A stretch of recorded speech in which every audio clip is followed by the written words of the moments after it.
اللہ الرحمن الرحیم۔ محمد صلی اللہ علیہ وسلم کا آخری خطبہ حج۔ میدان عرفات میں اللہ تعالیٰ کے آخری نبی رحمت سیدنا محمد رسول اللہ صلی اللہ علیہ وسلم نے 9 ذی الحج 10 ہجری کو آخری خطبہ حج دیا تھا۔ آئیے اس خطبے کے اہم نکات کو دہرائیں، کیونکہ ہمارے نبی صلی اللہ علیہ وسلم نے کہا تھا، میری ان باتوں کو دوسروں تک پہنچائیں۔ حضرت محمد رسول اللہ صلی اللہ علیہ وسلم نے فرمایا، اے لوگو سنو، مجھے نہیں لگتا کہ اگلے سال میں تمہارے درمیان موجود ہوں گا۔ میری باتوں کو بہت غور سے سنو اور ان کو ان لوگوں تک پہنچاؤ جو یہاں نہیں پہنچ سکے۔ اے لوگو، جس طرح یہ آج کا دن، یہ مہینہ اور یہ جگہ عزت و حرمت والے ہیں، بالکل اسی طرح دوسرے مسلمانوں کی زندگی، عزت اور مال حرمت والے ہیں۔ تم اس کو چھیڑ نہیں سکتے۔ لوگوں کے مال اور امانتیں ان کو واپس کر دو۔ کسی کو تنگ نہ کرو، کسی کا نقصان نہ کرو، تاکہ تم بھی محفوظ رہو۔ یاد رکھو، تم نے اللہ سے ملنا ہے اور اللہ تم سے تمہارے اعمال کی بابت سوال کرے گا۔ اللہ نے سود کو ختم کر دیا، اس لیے آج سے سارا سود ختم کر دو، معاف کر دو۔ تم عورتوں پر حق رکھتے ہو اور وہ تم پر حق رکھتی ہیں۔ جب وہ اپنے حقوق پورے کر رہی ہیں، تم ان کی ساری ذمہ داریاں پوری کرو۔ عورتوں کے بارے میں نرمی کا رویہ قائم کرو، کیونکہ وہ تمہاری شراکت دار اور بے لوث خدمت گزار رہتی ہیں۔ کبھی زنا کے قریب مت جانا۔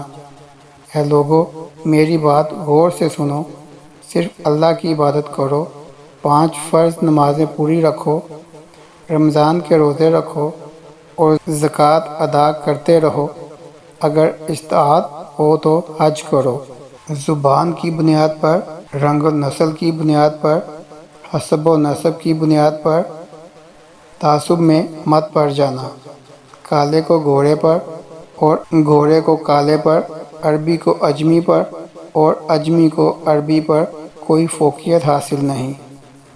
ہر مسلمان دوسرے مسلمان کا بھائی ہے۔ تم سب اللہ کی نظر میں برابر ہو، برتری صرف تقویٰ کی وجہ سے ہے۔ یاد رکھو، تم نے ایک دن اللہ کے سامنے اپنے اعمال کی جواب دہی کے لیے حاضر ہونا ہے۔ خبردار رہو، میرے بعد گمراہ نہ ہو جانا۔ یاد رکھنا، میرے بعد کوئی نبی نہیں آنے والا، نہ کوئی نیا دین لایا جائے گا۔ میری باتیں اچھی طرح سے سمجھ لو۔ میں تمہارے لیے 2 چیزیں چھوڑ کے جا رہا ہوں، قرآن اور میری سنت۔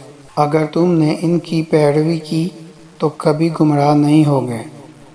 سنو، تم لوگ جو موجود ہو، اس بات کو اگلے لوگوں تک پہنچانا اور وہ پھر اگلے لوگوں کو پہنچائیں، اور یہ ممکن ہے کہ بعد والے میری بات کو پہلے والوں سے زیادہ بہتر سمجھ اور عمل کر سکیں۔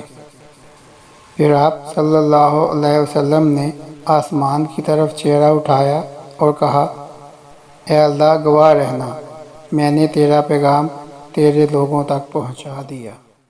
سب سننے والوں سے ریکویسٹ ہے کہ اس ویڈیو کو آگے ضرور شیئر کریں۔ اللہ ہمیں ان لوگوں میں شامل کرے جو اس پیغام کو سنیں، پڑھیں اور اس پر عمل کرنے والے بنیں اور اس کو آگے پھیلانے والے بنیں۔ اللہ ہم سب کو اس دنیا میں نبی رحمت کی محبت اور سنت عطا کرے اور آخرت میں جنت الفردوس میں اپنے نبی کے ساتھ اکٹھا کرے۔ آمین ثم آمین۔